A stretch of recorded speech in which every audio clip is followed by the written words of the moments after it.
live. There we go.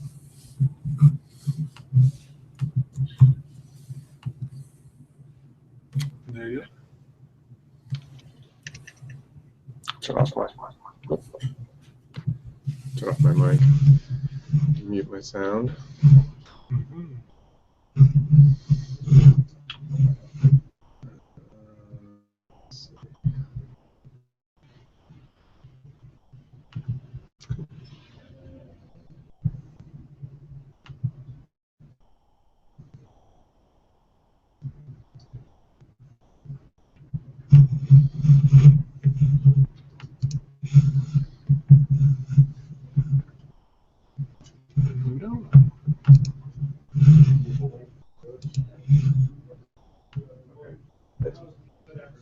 Okay, gotcha.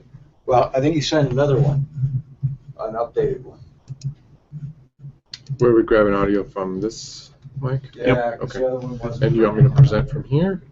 Just sit here, or Here. where do people usually sit? Over there. Okay. All over. All over. Okay. So we have we'll 7 back folks to the room. registered, so Okay. I'm guessing we'll probably see some folks clustered on the table and everybody else put back in. Okay.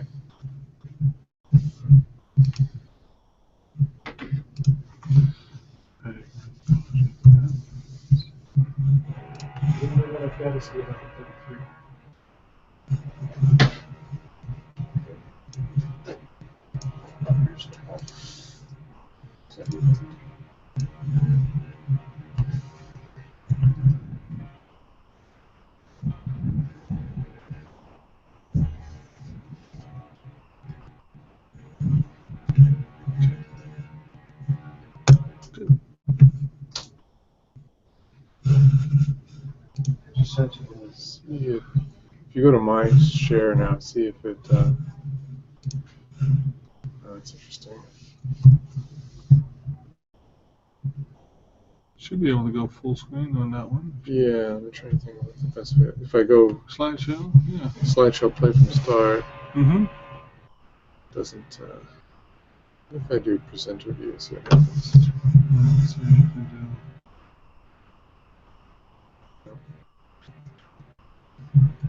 Present to everyone. There we go.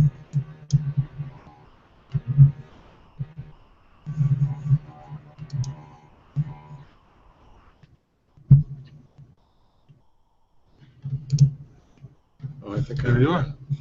Now you're presenting to everyone. So if you go full screen, start from. Let's go to slideshow. Okay.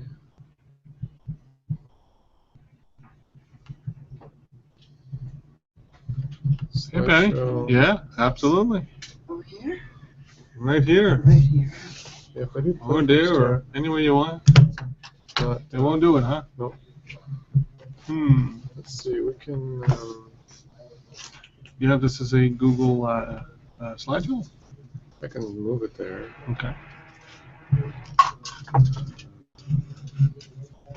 Usually, let's see.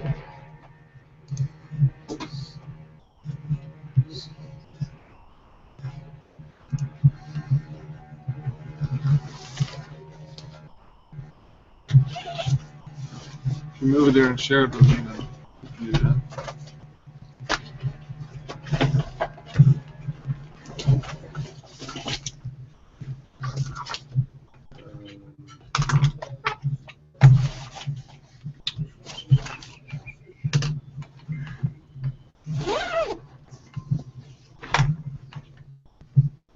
I think I remember how to do that now. I think instead of screen sharing, if I share my entire screen, You could, yeah. it's going to be a little messy right now, but then if I launch PowerPoint, I think it'll pick it up.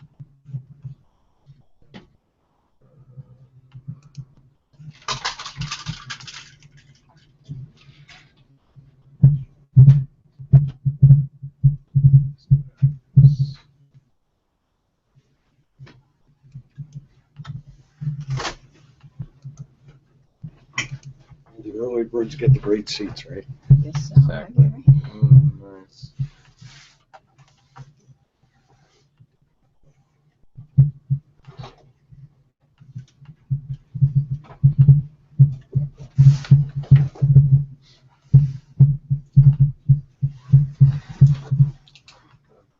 death there for a moment.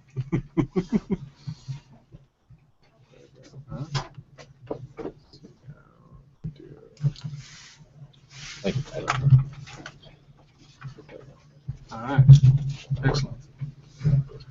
And then I'll have to dump out of that, and Yeah. because I'm going to show Yeah. a couple of web windows too, but that's fine. That's okay. Yeah. Yeah. Good deal. We got a few minutes though. Yeah. With people to put some pizza and stuff.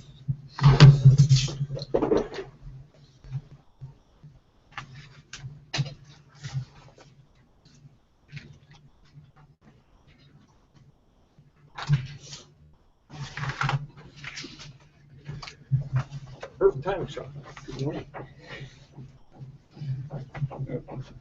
Now you got 4 minutes, right? Yeah. So you're still good. You're still good.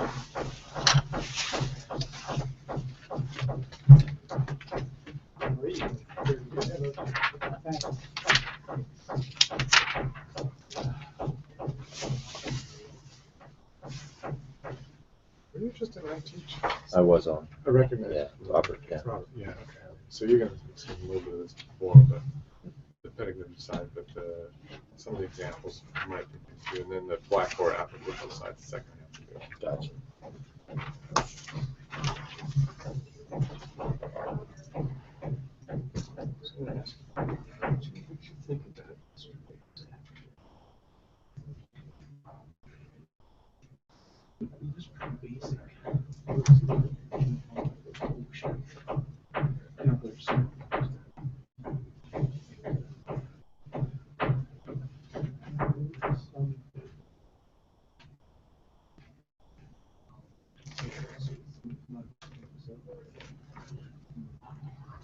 So I mean, if you take a look at somebody like Carrie or Laura, they're going to know enough basically to be able to carry that into a classroom. So,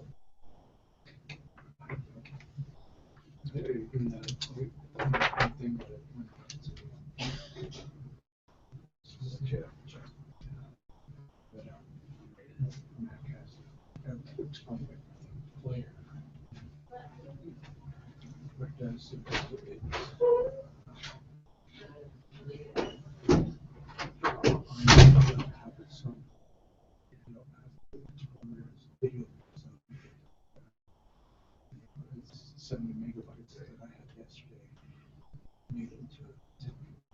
It was a loss. He didn't know that.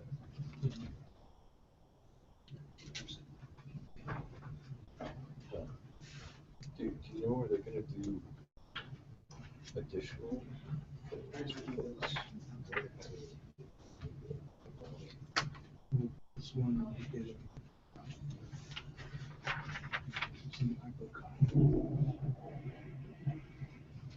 That's on the laptop side, right? Yeah. Interesting. Yeah.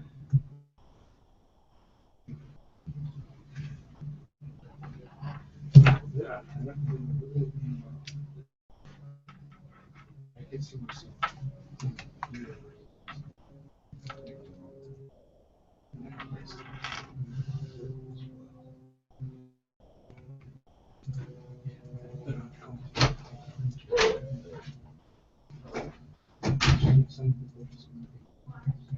That's like the, I just kept thinking that, what if, this is your first exposure or only exposure? And he says, there you go, here's what we expect to have in whatever time frame. It proved to be a little harder.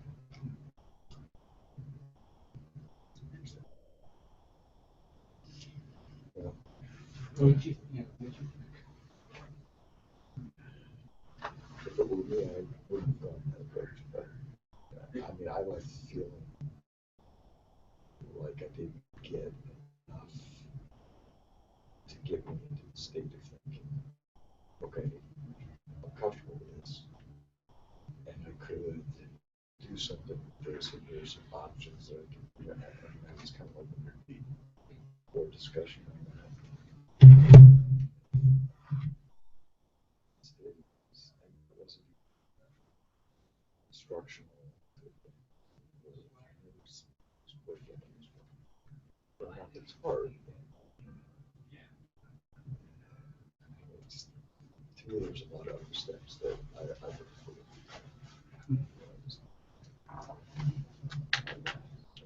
I'm comfortable with it, so,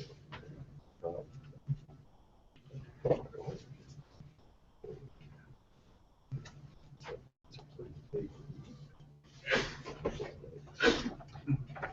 Maybe that wasn't this way. When you say for kings, I thought probably create on that. You do it in either place. Yeah. Well, like I said, there's a lot of either assumptions being made or just ideas that get occurred. Process to be looked at. Maybe further. Come on in. I get it further. Develop that as it goes. Anywhere? Any seat you want, except for that one because I'm monitoring. Okay, So, I'll sip my pizza. there you go. Perfect. Perfect. There's an assignment sheet on that. Okay. Oh,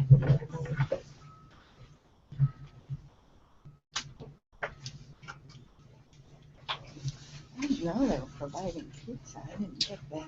Every place is good. Richard? Are you pretty well?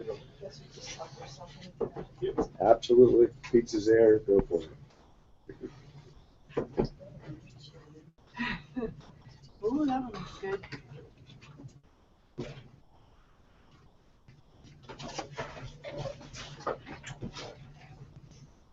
We're supposed to start at noon? Yep, I think everybody who signed up is here, so Okay. as soon as everybody grabs a little bit of pizza, we'll get rolling. Sounds good. okay. You got plenty of time to eat I your saw pizza. you a lot during the conference, but you were way up there. Yeah, yeah. Pat. Yeah.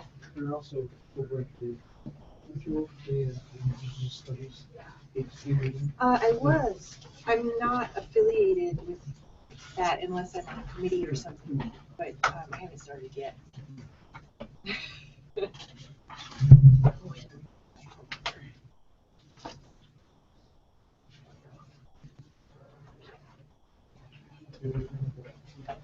Okay.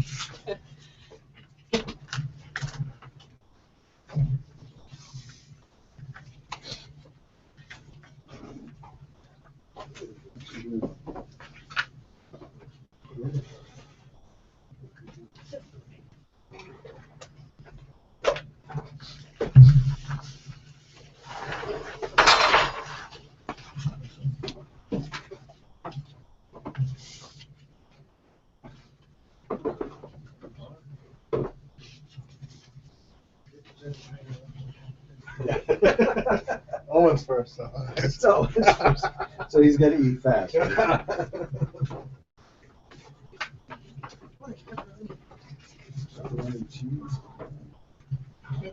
Veggies.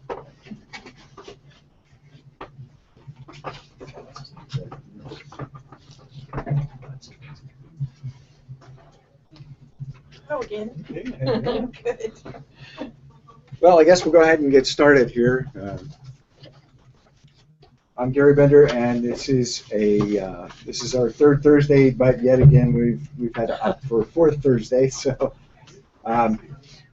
well, welcome to our joint learning opportunity. We have with us this week Owen Guthrie from UAF eLearning and Chris Beks from our office. And they're here to talk about engaging assignments. We will have this posted if you go to our training webpage, alaska.edu/OIT/training. There's a link for training resources where you can take a look at these because we're recording both. Hopefully, wait a minute, did we get to Chris? Did you? It's going. Oh, it's good. Live. Okay. Last time I forgot to turn the mic on for 10 minutes. I think it is. Yeah, it looks like it. So, with that in mind, please ask questions. This is an opportunity for you, hopefully in a very informal setting, to just say, hey, please interact. And with that, I will leave it in the hands of Owen. Thanks, Gary, very much. So as Gary said, the idea for this is to be as interactive as possible. I have some slides I'm going to go through, but anything you have to say or ask is much better than anything I have to say. So please feel free to ask or share. So engaging assignments, I wanted to start off briefly with a little Walt Whitman. I'll just give you a couple seconds to read this poem here. If you're tuning in via the Hangout on Air, hopefully you can read that.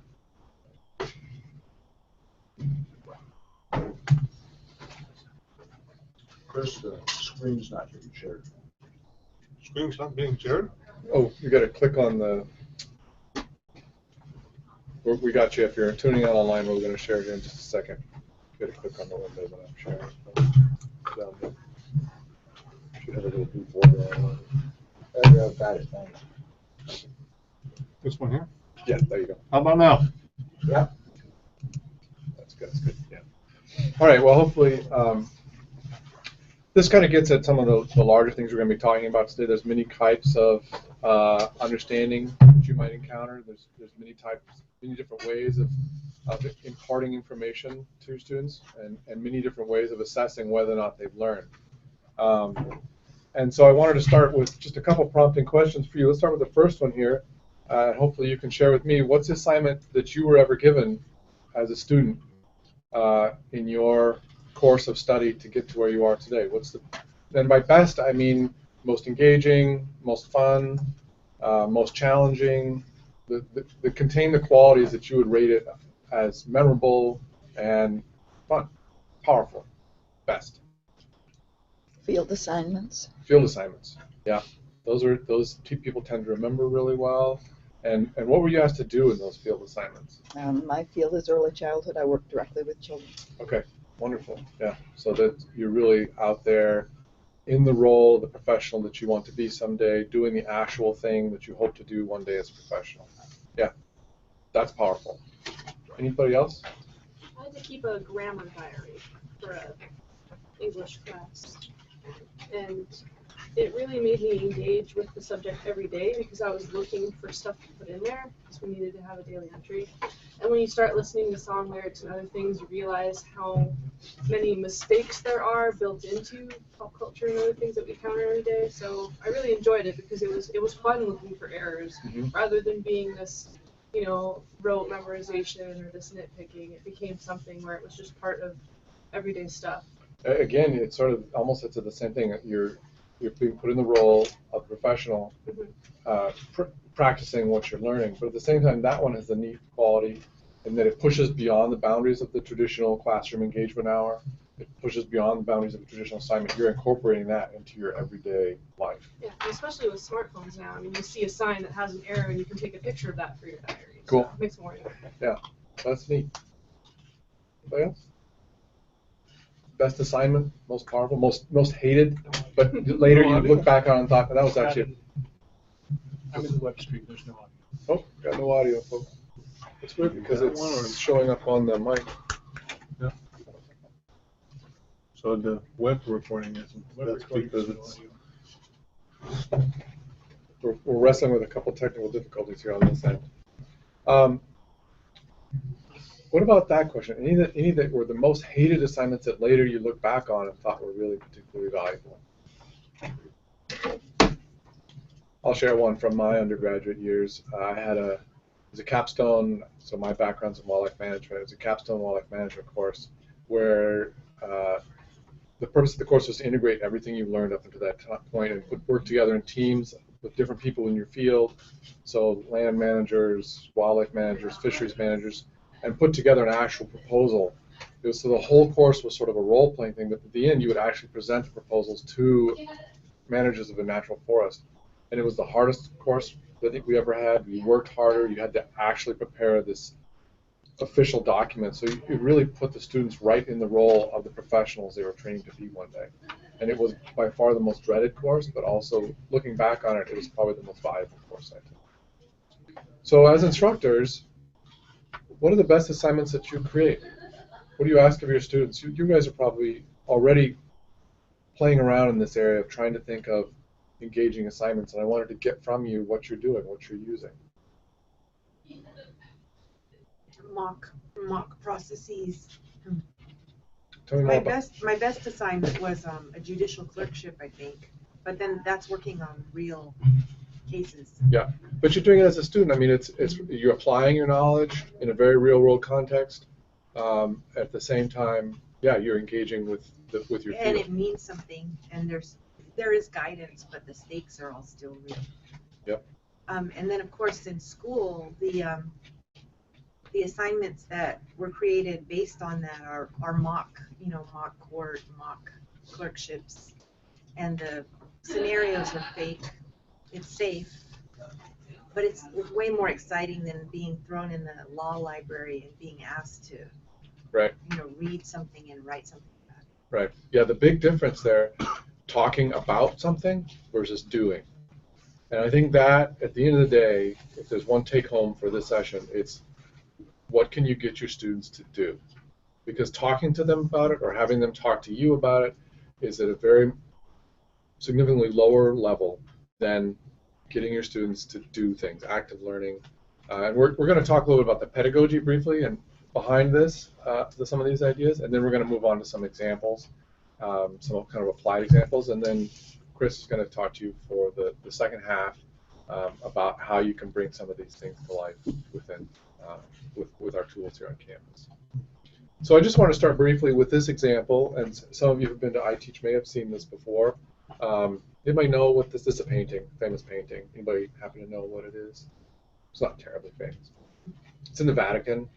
It's painted by Raphael in 1509, and it depicts the world's greatest thinkers, according to Raphael, at that point in human history, according to what they thought at the time in Rome. And it's interesting on a number of levels. It's got pretty much all of the famous philosophers are in there, so you may not be able to see at the back of the room, but I can read through some of their names. It's got Plato and Aristotle and Diogenes and Euclid and Ptolemy and Heraclitus, and it's got this whole list of all these people, and they're all identified by location. These are the people that Raphael thought were, if you had to put all the faces of the great minds on one wall, this would be who they were. And I use this example because in the Vatican, they wanted to have a room where they contain sort of the four different facets of all human understanding. And this was the origin of things, where they felt that philosophy was people who study the origins of things. Then they have one that's divine inspiration, another painting of people who are experts in music and poetry. They had one on justice, which was people who are great minds and great thinkers in law. And the other one was about the great thinkers on matters of religion. And I thought that was really interesting. And if I was to develop a little lesson on this, and then later give you a quiz on it, and ask you very simply who these characters were, my initial reaction as an instructor would be, wow, that's a really underwhelming way to assess your understanding of all the potential information that's considered when we might address this topic. And that kind of gets at the point of, there are quizzes, there are tests, there are papers, and sometimes there are really good uses for them. We're not against using them, but sometimes there's a lot more. And so how do we understand what the more is? What can we understand for really we all teach very complicated things, really, if you step back a little bit, and how can we develop interesting assignments for those topics?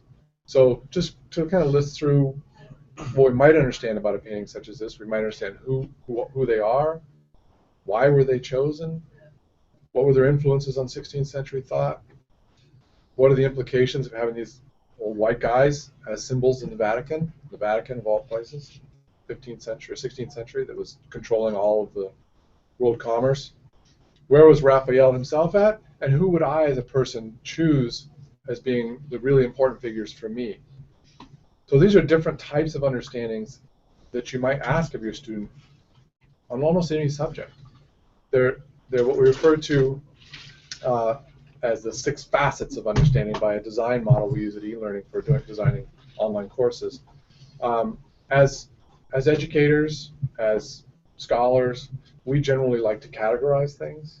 We like to categorize everything, come up with taxonomies for being able to describe different things. And this is just a picture of a taxonomy of living systems. But you might also, and people have come up with different taxonomies of understanding.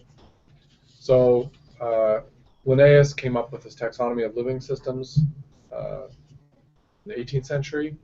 And most interesting of all, in the middle of the page are his paradoxes, things that he knew existed but didn't quite understand what they were. And we as educators are in the same role. Understanding is one of the most complicated things in human experience. Yet we still try and categorize different types or facets or levels of understanding, some of which have hierarchies imposed on them, and some of them are flatter, more just a web, and we recognize that all different types of understanding are important. So this is one model. It's from Wiggins and McTeague. It's the book that we happen to use at the moment when we're talking about course design at our e-learning. And they identified 6 facets, ranging from explanation, interpretation, application, perspective, empathy, and self-knowledge. And here's a more flat version of the same diagram. That is, anytime you make a list, there's an imposed hierarchy, and that has value at times. But at the same time, some subject materials require base level remembering. You simply have to remember all the names of the organs in the body to be able to talk efficiently about anatomy. You simply have to remember all the atoms on the periodic table in order to be a chemist. There's not, you can't talk about what does that name mean to you, or you can, but it's first you have to develop that base knowledge. So revisiting those 6 understandings, who are these guys? Who might fit into the category explain, and I'm not going to belabor the point, but just the idea that they fit into these 6 categories. And the last one, who would I choose and why, might give you some idea of self-knowledge, but in there is included the other categories. So you may have also heard of Bloom's taxonomy. This is another attempt to understand or to categorize learning outcomes. It's been updated. It's been revised. And this gentleman named Fink came up with a taxonomy of significant learning. And this is actually my favorite for thinking about learning, because most of what we do in the class is that top right pie wedge, the foundational knowledge.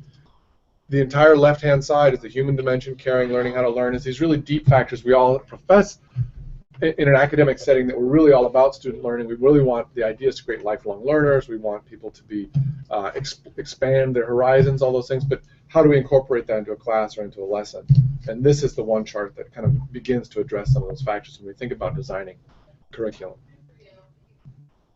So what does it all mean? And I thank you for bearing with me through the pedagogy. I know people's eyes glaze over a little bit, but I think it's important to understand that there is a foundation we're talking about here when we talk about building assignments, and we need to address some of these different factors.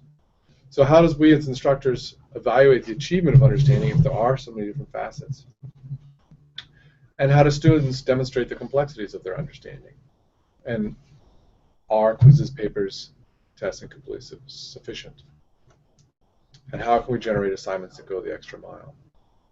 And by the way, I'm not just talking about summative or culminating performance tasks, like what you might do at the end of the semester or the end of the term, or to show me at what you're, I've dumped all this content on you, now show me you understand.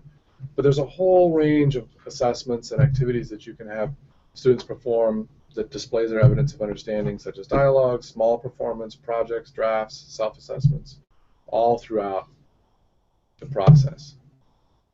So this is Bloom's taxonomy overlaid with a sort of a spaghetti pile of applications, Web 2.0 apps, most of them, that just to get your brain thinking, oh, if I'm looking for students to create, there's a whole variety of applications out there that I might be able to ask students to create products within. And luckily we're going to have Chris talk to us about how you might bring some of those products into Blackboard. So I wanted to share some examples. This is the fun part, I think, from courses that we've worked on. And I'm going to risk sending our viewers into the tunnel of death. Let's see if I can find them. Minimize them. I've been traveling, so my desktop is a mess. I'd like to say it's never that messy, but today it is. Okay, so I think, yeah, that's going to work just fine. So let's start here.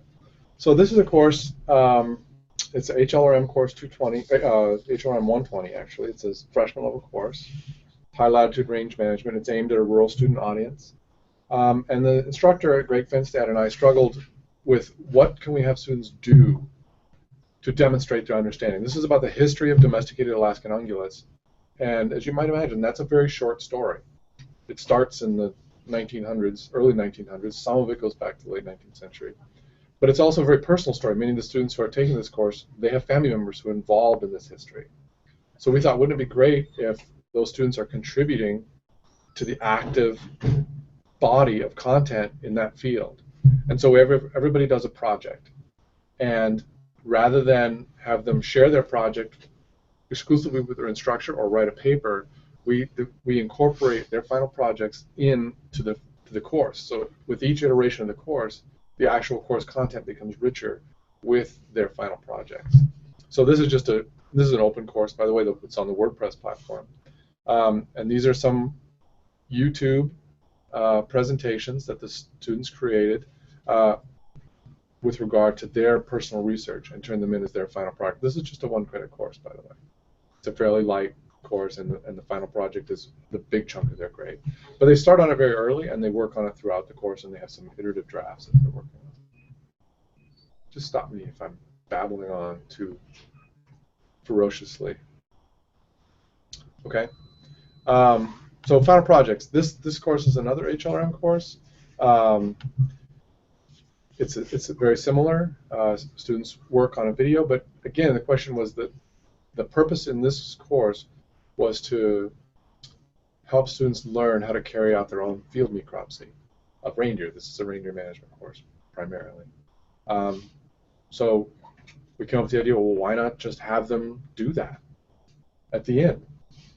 Find a dead something, a mammal preferably, conduct a necropsy, videotape it, and share it with your peers. And meanwhile, identify all the structures, take all the appropriate specimens, and have it all that on video, and share the evidence that you did that.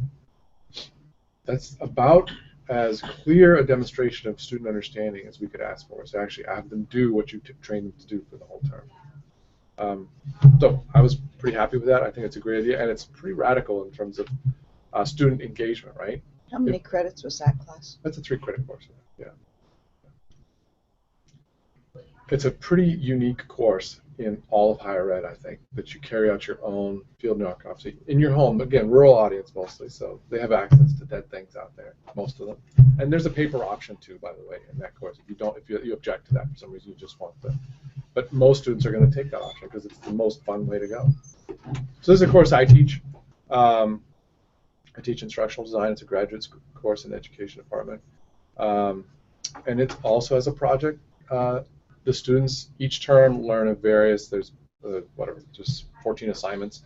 Each one is building a small piece of a larger module that they put together over the course. And then since the course is about creating a course, for the course they create a smaller subunit of a course. And it has to be preferably one that they can actually use as an educator. It's an online course, or they use it in a face-to-face setting or whatever. So again, it's that simple thing. It comes back to what you were saying. You put the students in the role, the professional they're going to be, and record it, gather evidence of that activity, and share it out. I have a couple Blackboard examples. I'm just going to talk about these. These are active courses.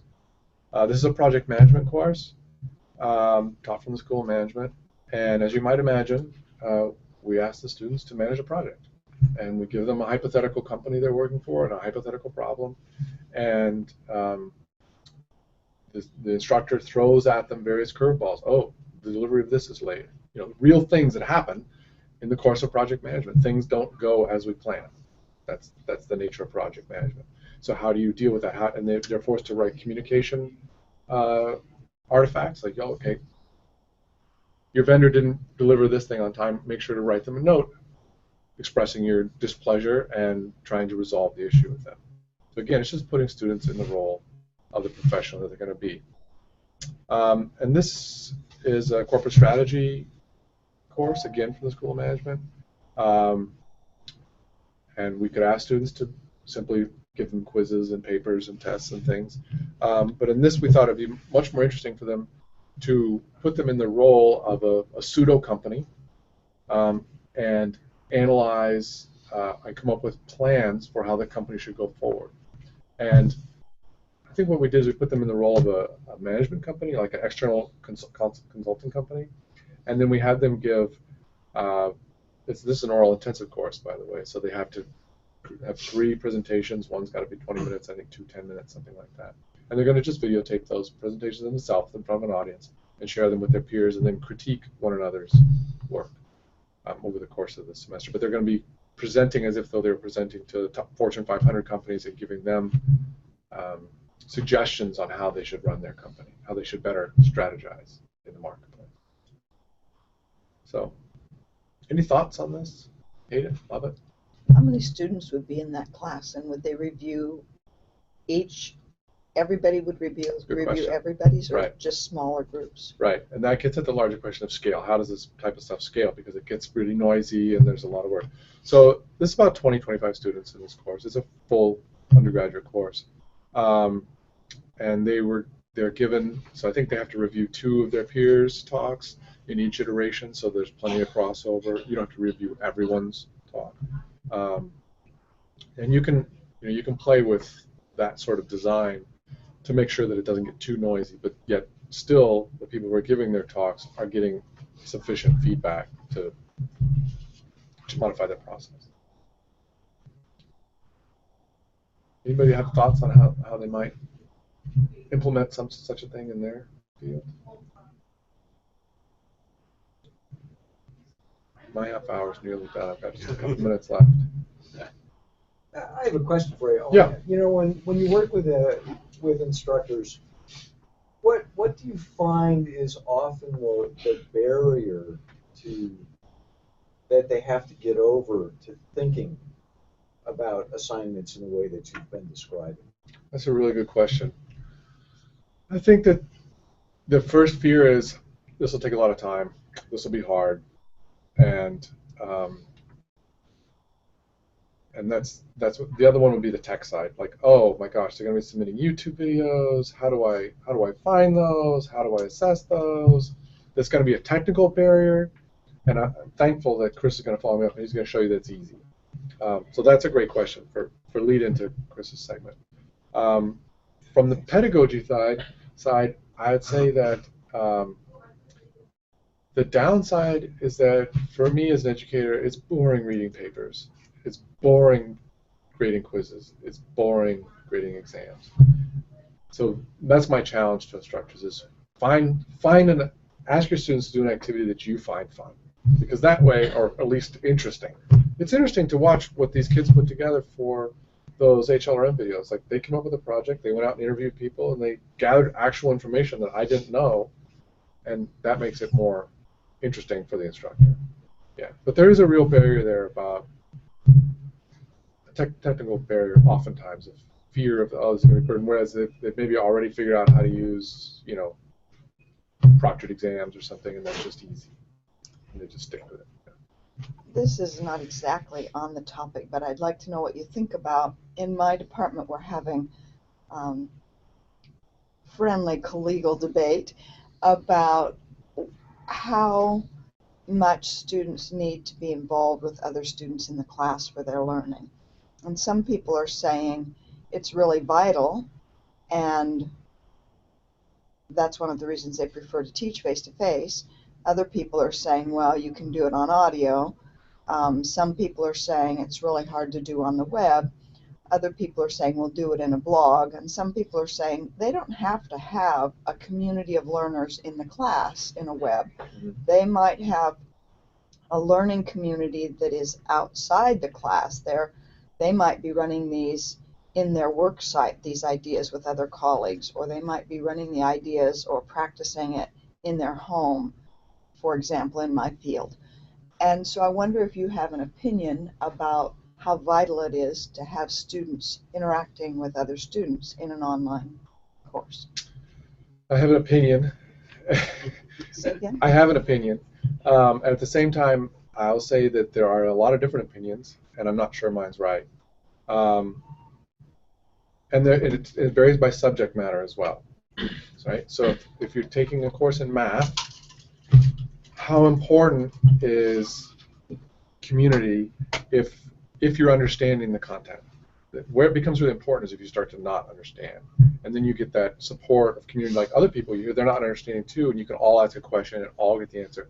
That social feedback is potentially important in math. In general, I think communities of learning are extremely important. I believe we're social learners. There's a ton of research to show that social engagement is really what drives a lot of motivation in a learning context, is realizing that, hey, we're all in this together, and that was really hard, yeah, that was really hard, and pushing through content socially. I think we have a ton of evolutionary history that shows we are a social learning creature, and that's how we learn best. There are exceptions and situations where we learn just fine on our own. In online courses, the social engagement piece is one that is really important to all of the designers at eLearning, is trying to find ways to get students personally involved with the instructor, with their peers, and with the content. And if you get that kind of triumvirate there, if they're engaged in all three facets, they're fantastic. And online courses can be much more engaging than face-to-face courses. If you put, I went to, years ago, I took Biology 105, what was in the capstone biology course here on campus, and there was like 400 people in the auditorium down here. And it's just not, the illusion of it's not really engaging with the instructor. I might be able to ask him a question after class, maybe, but it was 30 seconds, really, Whereas online, you and the instructor can be right there, in the best of all worlds. There are face-to-face courses that lack engagement, and there are online courses that lack engagement. And it's sort of a stylistic question for you and how you want to teach and what you believe as an instructor. But it is really hard. It is hard. It's hard face-to-face. It's hard face-to-face. And you throw that in, throw now that you're not face-to-face, whether Yeah. it's online or audio or anything else, it doesn't make it any easier. I often think I have a little better relationship with my online students than I do my face-to-face students in terms of confidential. Mhm. They'll tell me stuff in an online environment that they would never say in a face-to-face class when there are other students there. A lot of really private stuff. So there's definitely a relationship with the instructor. I feel that's really strong. But I think that there are people that are taking these classes that do not want to engage with the other students in the class. They want to engage with the people that they're working with. Yep. They want to engage with their families. They figure they're never going to run into these people in person. They really don't care what they think. They don't want to be in a discussion group with them. They'll do an absolute minimum on introducing themselves, a minimum of whatever they have to do with engaging with everybody else. But if there's an assignment to go out and do it with other people, man, they're into it. So I'm just going to ask you the same question. I can wait till it's your 30 minutes, but I'm curious if there's research about it or experience about, I'm not saying not engaging, I'm saying where is the learning community? It might not be the other classmates. My supervisor, Chris Lott, he has used the example of his daughter, who's an accounting major. She took some accounting courses here on campus, and she said, "Oh, I hate those discussion groups. I just want to get the content, and I want to get out." That's fair. The people are like that in face-to-face classes too. Yeah. They don't want to stick around after class. They just want to show up for the minimum, or even maybe if they can just get it from the text, show up for the exams. There's a big spectrum of learning types out there. In general, if you're really excited about the content, the instructor's excited about the content, and your peers are excited about the content, it's a little bit more supportive atmosphere. I'll use my personal example, and then I'll be done. So I did an online master's degree from the University of Norwich. It was entirely housed in Blackboard, and it was by far the most engaging, best learning experience I've had in my whole life. It was on military history. That's a subject I've been interested and passionate about for many years, and I wrote over 500 pages of discussion questions over the 2 years of the program, just responses and discussing with other students, in addition to papers and all that other stuff. And to show up and have my peers reading something and arguing with me about my ideas and me thinking about the readings and sharing with, again, arguing directly with their thoughts. That was way better than any face-to-face experience with the same content, because it had this asynchronous component where we could think over the weekend, could read again, we could go back to a reference and say, oh, but you're ignoring what he said here, and share that back to them. So its potential is there to create very engaging communities if you design for it. The way they designed this for us, a cohort of 24 students, they broke us down into discussion groups of 6. So you could really, and that changed. So every 2 months you would get a different 5 peers. So you can design for it, but it's the challenge that everyone's wrestling with. And maybe it's different at a graduate level. And that certainly is another component too, right? If you're talking about freshman chemistry, how engaging your discussion question is going to be, that's an art form. It's always an art form to try and think what is going to intrigue my students enough to actually, the question we ask is, what can you ask of your students that they're going to want to go back and read the answers of their peers? And if you can't come up with a question that they actually care about what their peers have to say on it, it's going to be hard getting that discussion off the ground. I'll shut up. And well, that's a perfect ending, because I think there's tools that can entice them to look at their peers, because that's, I think, what's really cool about our new technology stuff is that most students these days, as well as instructors, have one of these. So you got a video camera. There you go. Now you got a photo camera. And it makes it really easy to record, take pictures, and fulfill your assignment, or at least part of your assignment, with that.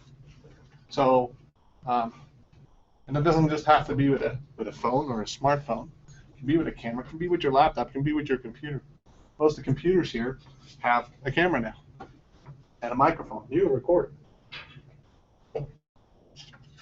There is tools out there that I've seen students use. We have a student employee here who's creating handouts. She had never used a program called Sketch. I actually don't know if that's installed there. Let's check that before. Sketch is a screenshot tool. Okay, any computer, if you want to take a portion or the entire screen on your computer, you do that. Okay, click just like taking a picture. Drag, drop, boom. It makes the picture for you. It makes the image for you. You can save it. You drop that into a document. If you were writing a paper, now you could add images. If you want to make a slideshow, you can do that with Google. How many of you knew you had your own YouTube channel?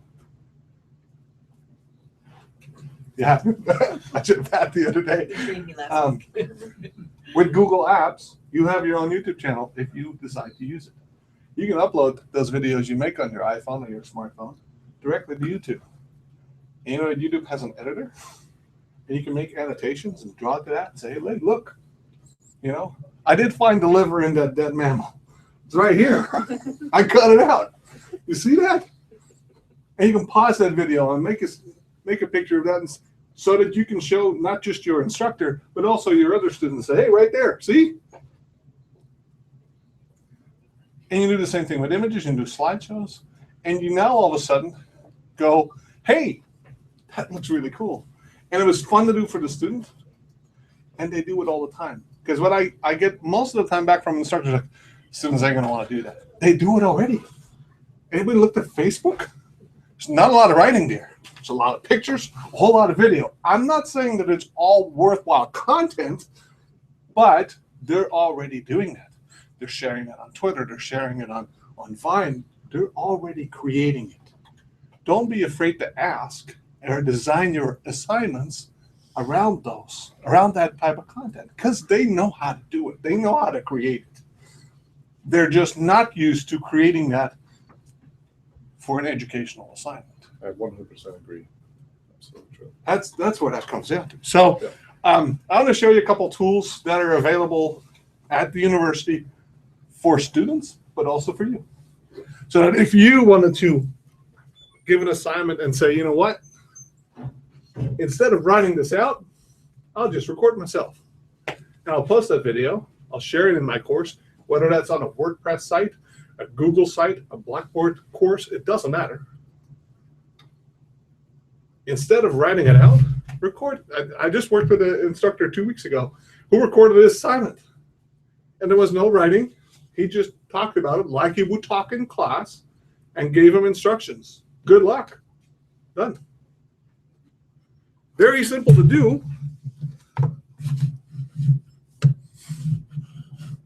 Let me see if I can share the screen.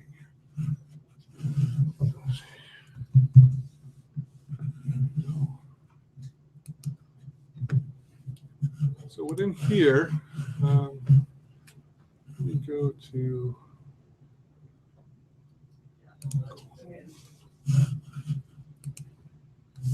So within Google Apps, if you log on to Google Apps, whether that's your email, your calendar, your Drive, or in my case right now I'm in Google Plus. There's this little 9 square icon right there, and here's all the normal or the usual services from Google, right? Mail, calendar, Drive.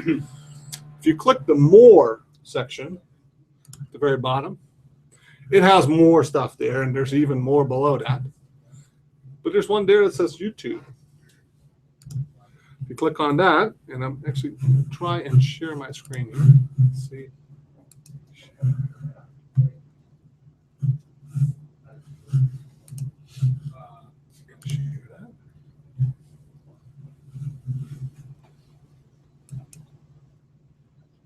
Okay. Please let me know if that doesn't work, Gary. So I'm in YouTube. Okay, you might be familiar with that. If you click sign in, I'm now signed in with my Alaska.edu account. So I got my own channel. The first time that you do this is going to ask you to set up a little profile. And really, all you have to provide is your first and last name and an age. And as long as you make that over 18, it really doesn't care if you're 100 or 40, okay? It doesn't really matter. But you got to set up your profile. Once that's there, you got your channel right here. Here's my channel, my home stuff. If I click videos, these are all the videos I've uploaded or created. And most of these are just test videos. I can upload videos directly here. If I click on that upload button at the top right, I can now upload video files that, for example, I created with my iPhone. Or if I want to, I can't do it right now because we're recording this, right? But if I want to, I can click record and record directly from my camera, whether that's on my laptop or a separate camera that you don't have to have one. Click record and it'll record you right there. If you want to respond to an assignment, if you want to comment on somebody's project, you can do it with a little video. It doesn't have to be long. Most of them are 2 to 3 minutes. Photo slideshow. If I wanted to create one, I'll just pick the photos.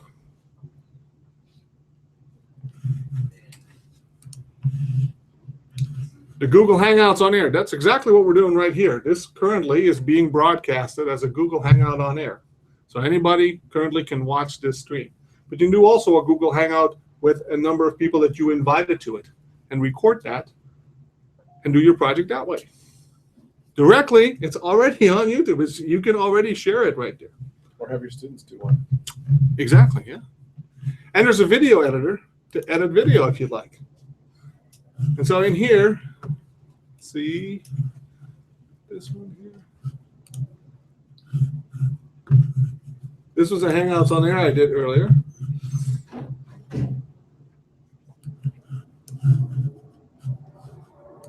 I can clip it. I can add music to it.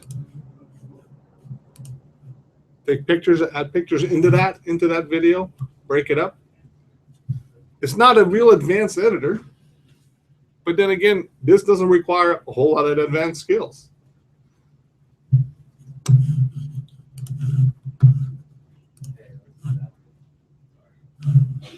Once you got the video there,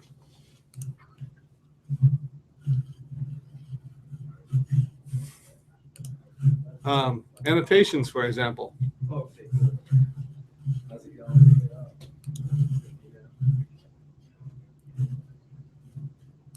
wanted to add let's say a note.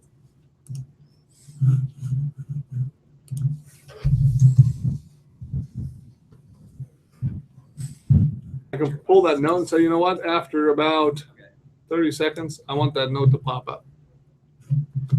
I can set the time for how long it shows up. I can color that, make it transparent if I want to, make text bigger, smaller, it doesn't matter.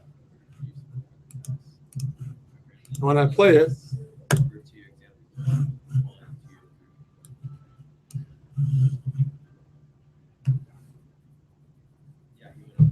you'll see that that now shows up. Now, this is really simple for me, but you can change the shape of that. You can change how long that shows up. You can change what text is in there. When or not that shows up. So once you hit apply changes, all of that's saved. You didn't change anything to the video other than you kind of enhance it with some annotations. You can do the same thing with music, subtitles if you want to. There's some enhancements here. If you wanted to do auto fixing of your video,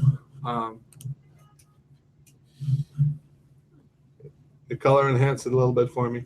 I mean, there's lots of possibilities here. When you upload this, is it uploading to the worldwide YouTube? Technically, yes. In reality, not really. No? Okay. All the videos that you upload, you get a chance to say whether they are public, private, or something in between that YouTube calls or Google calls unlisted. That last one is really important. Public, everybody knows, and then yes, it becomes public to the world. Okay. Private, then it's only for you. Unlisted means that, technically speaking, the whole world could see it, but only if they have a link to that. Does it show up on a Google search? It does not. So it's not indexed, it's not searchable. So unless you send the link to that person, they can't see it. If you then take the, let's say, the embed code from that video or the link for that video and put it in a blog, well, technically speaking, anybody that's in that blog, has access to that blog, can see the video.